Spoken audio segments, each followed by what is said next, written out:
से गांव में हरिया, उसकी पत्नी और उनके 2 लड़के रहते थे। हरिया के दोनों लड़के जुड़वा थे और दोनों शक्ल सूरत में हमशक्ल थे।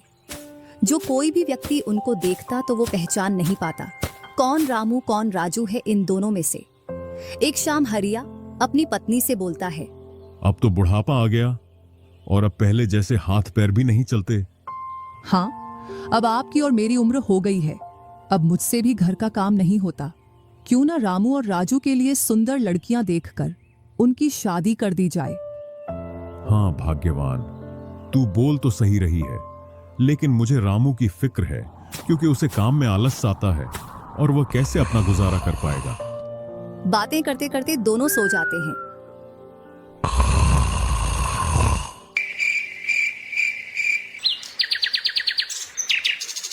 और सुबह उठकर हरिया रामू राजू से बोलता है, तुम दोनों खेतों पर चले जाना और एक खेत को खोद आना जिसमें मैं आकर बीज बो दूंगा। और आज मैं अपने दोस्त से मिलने के लिए पास ही के गांव में जा रहा हूं। 2 दिन में लौट कर आऊंगा। हरिया तैयार होकर दूसरे गांव की ओर निकल जाता है और रामू राजू भी खेतों की ओर चल देते हैं। दोनों खेतों में जाकर काम करने लग जाते हैं। रामू ठहरा कामचोर। वह थोड़ी देर काम करने के बाद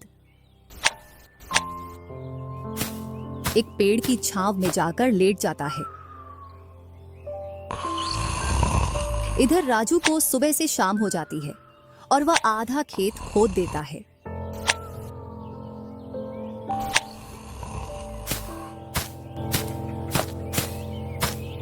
और हरिया भी अपने दोस्त के पास पहुंच जाता है। अरे भाई हरिया, कैसे आना हुआ? तुझसे मिलने की इच्छा हुई तो मिलने आ गया। चल अच्छा है, पहले भोजन करते हैं, इसके बाद गप्पे लड़ाएंगे। दोनों साथ में भोजन करते हैं। हाँ भाई हरिया, सुना सब कुशल मंगल? हाँ भाई, सब कुछ कुशल मंगल है। अब तो तेरे दोनों लड़के शादी के लायक हो गए होंगे। हाँ, दोनों शादी के लायक हो गए हैं और खासकर मैं तेरे पास इसीलिए आया हूं कि कहीं दोनों लड़कों के लिए लड़कियां देख आऊं। वैसे अपनी भी 2 बेटी हैं और दोनों खूब होशियार और चंचल है। अब दोनों की भी उम्र शादी के लायक हो गई है। अगर तुझे कोई एतराज ना हो तो क्यों ना इस दोस्ती को रिश्तेदारी में बदल दी जाए। इतना सुन हरिया बड़ा खुश होता है। जब वह दोनों लड़कियों को देखता है तो दोनों बहुत ही सुंदर थीं।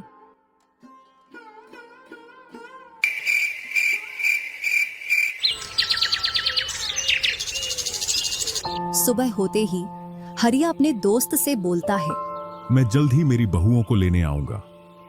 इतना बोलकर हरिया अपने गांव की ओर चल देता है। इधर रामू और राजू भी अपने खेतों पर काम करने के लिए आ जाते हैं और रामू पेड़ की छांव में जाकर सो जाता है। इधर राजू अपने काम में लगा रहता है। शाम होने को आ जाती है और हरिया भी अपने खेतों के पास आ जाता है। रामू की आंख खुलती है तो हरिया उसको आता हुआ दिखता है, तो वह खेत में जाकर काम करने लग जाता है। चलो घर, अब शाम हो गई और खेत भी पूरा खुद गया है।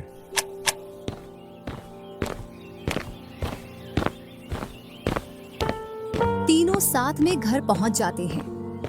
हरिया अपनी पत्नी और दोनों लड़कों को बताता है कि वह इन दोनों की सगाई पक्की कराया हूं।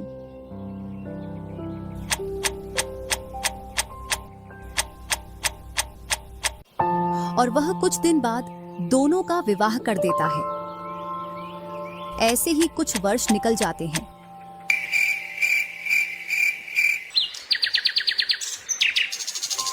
हरिया और उसकी पत्नी का स्वर्गवास हो जाता है और दोनों भाई जमीन और घर का बंटवारा कर लेते हैं। रामू अपने आलसी पने की वजह से खेतों में काम करने नहीं जाता और दिन भर घर में ही पड़ा रहता। इधर राजू अपने खेतों में दिन रात मेहनत करता है, जिससे रामू और राजू की फसलों में अंतर स्पष्ट दिखाई देता है। एक दिन रामू राजू से बोलता है, तूने अच्छा खेत रख लिया और मुझे यह खराब खेत दे दिया। जिससे तेरी फसल अच्छी हो रही है और मेरी फसल कमजोर। कोई ना, अगली फसल पर खेत बदल लेंगे।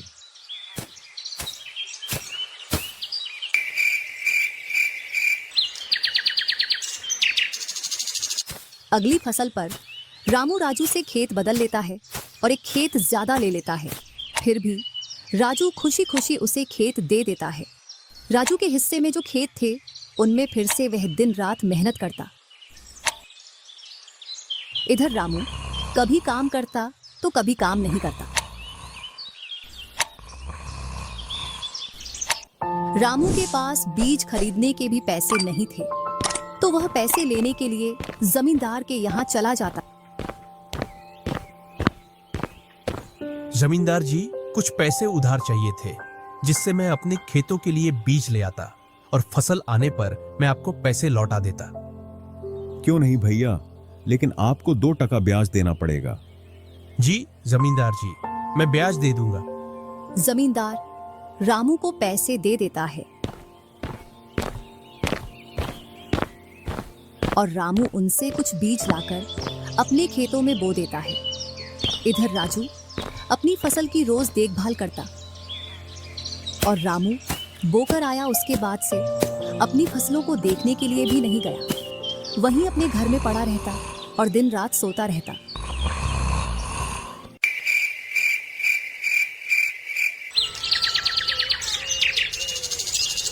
एक दिन जब फसल पकने का समय आया तो वह अपनी फसल देखने के लिए खेतों पर गया और फसल देखकर बोला, अरे इतनी कमजोर फसल! मैंने खेत बदल लिया, फिर भी लगता है मेरी ही किस्मत खराब है। जो भी जमीन में लेता हूँ उसमें अच्छी फसल होती ही नहीं है।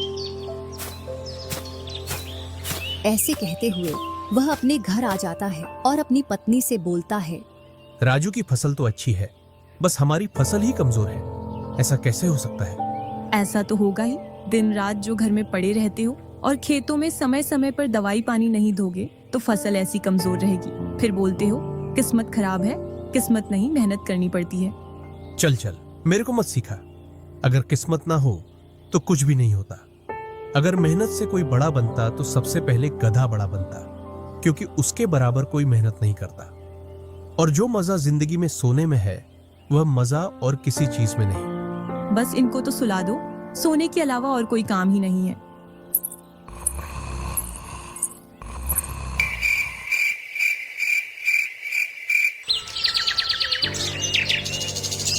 कुछ दिनों बाद जब फसल निकली तो राजू की फसल रामू से दोगुनी निकली, जबकि उसकी जमीन रामू से कम थी। रामू फसल को देखकर बोलता है, इस फसल को बेच कर आऊं या खाने के लिए रखूं? इधर जमींदार जी को भी पैसे देने हैं। अब इतनी सी फसल से कैसे काम चलेगा पता नहीं।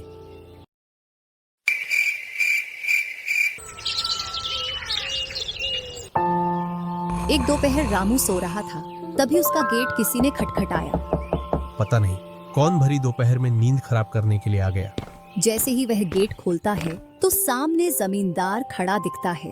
क्या यह रामू का घर है? रामू ने सोचा, क्यों ना मैं इसे राजू के घर पहुंचा दूं। यह मुझे पहचान भी नहीं पाया। मैं तो राजू हूँ, वह वाला घर है रामू का। जमींदार सामने वाले घर पर जाकर गेट को खटखटाने लगता है। राजू गेट खोलता है और बोलता है, क्यों भाई, इतनी तेज गेट को क्यों खटखटा रहे हो? मैंने आपके रुपए लेकर खा लिए क्या? हाँ भैया रामू, तुमने मेरे जो पैसे लिए थे उन्हीं को लेने के लिए आया हूँ। तुमने बोला था फसल आने पर पैसा लौटा देंगे, जो तुमने अभी तक नहीं लौटाया। क्या जमींदार जी, आप भी दोपहर में नशा करके आ गए? मैंने कब आपसे पैसे उधार लिए? क्या तुम ही रामू हो? नहीं, मैं तो राजू हूँ। रामू तो सामने वाले घर में रहता है।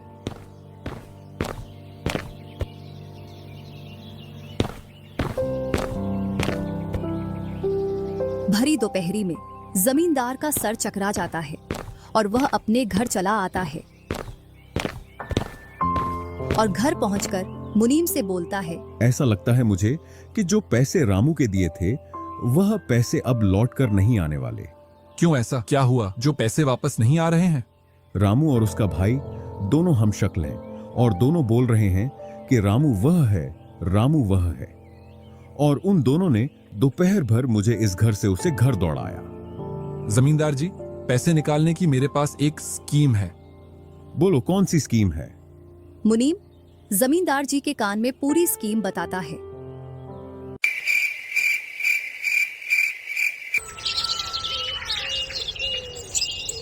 दूसरी सुबह जमींदार, मुनीम और दो आदमी जिनके हाथ में लाठी थी, चारों लोग रामू के घर की ओर चलते हैं। जैसे ही रामू के घर के पास पहुंचते हैं तो जमींदार और दोनों लोग थोड़ी दूर रुक जाते हैं। अरे रामू भैया, बाहर निकलो, मैं पास ही के गांव से आया हूँ। जरूर जमींदार होगा, मैं आज गेट खोलूंगा ही नहीं।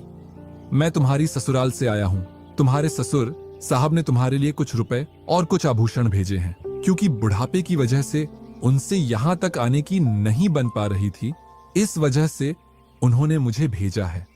इतना सुन रामू के मन में लालच आ जाता है और वे फटाक से गेट खोल देता है। कहाँ है पैसे और धन? क्या तुम्हारा ही नाम रामू है? हाँ, मेरा ही नाम रामू है। कहाँ है धन? यही पास में रखा है, चलो दोनों उठा लाते हैं। वह मुनीम के साथ चल देता। थोड़ी दूर चलने के बाद मुनीम जमींदार जी को बुला लेता है। जमींदार और दोनों लोग रामू के पास आ जाते हैं। लाओ मेरे पैसे लौटाओ, ब्याज समेत। मैंने आपसे पैसे नहीं लिए। ये ऐसे नहीं मानेगा। अब तुम दोनों के हवाले करता हूं, तुम चाहे जैसे इससे पैसे निकालो। और दोनों आदमी रामू को लठ से मारते हैं। रामू चिल्लाता हुआ, अरे भाई रुको, अरे भाई रुको, मत मारो, अरे भाई रुको, मत मारो। इधर वह दोनों रामू में दे लठ लठ बरसा रहे थे। तभी राजू गेट खोलकर देखता है तो रामू पर कुछ लोग लठ से वार कर रहे थे। तो वह दौड़कर उनके पास आता है और बोलता है, अरे भाई रुको। इस रामू ने आज से 5 महीने पहले मुझसे पैसे लिए थे। जब लौटाने की बारी आई तो बहाने कर रहा था। कितने पैसे हैं? 2000। रुको मैं लाता हूँ।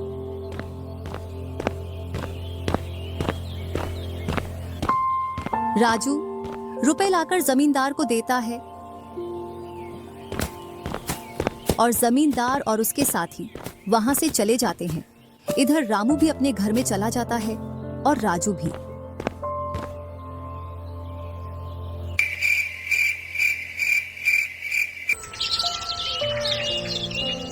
कुछ दिनों बाद दोनों भाई अपना अपना खेत खोदने के लिए खेतों पर पहुंच जाते हैं। इधर खेत खोदते खोदते राजू दौड़ते हुए रामू के पास आता है और बोलता है, देखो मुझे खेत में क्या मिला है। राजू के हाथ में हीरा देखकर रामू के मन में लालच आ जाता है और वह मन ही मन सोचता है, इसके खेत में तो और भी हीरा हो सकते हैं। क्यों ना मैं इसको मेरा वाला खेत दे दूं और इसका खेत में रख लूं, जिससे मेरे पास भी बहुत सारे हीरे हो जाएंगे। मैं क्या बोल रहा था, क्यों ना तू मेरे वाले खेत पर फसल कर ले और मैं तेरे वाले पर। इतने दिनों से तू कम जगह पर कर रहा था। और रामू राजू वाले हिस्से को खोदने लग जाता है।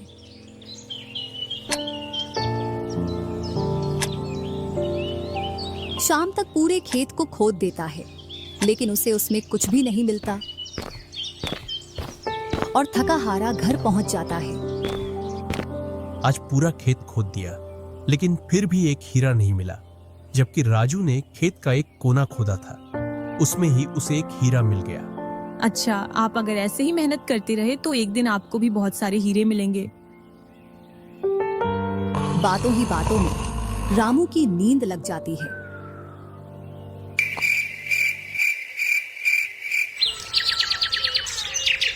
और जब सुबह होती है तब वह बोलता है, आज जैसी नींद मुझे कभी नहीं आई।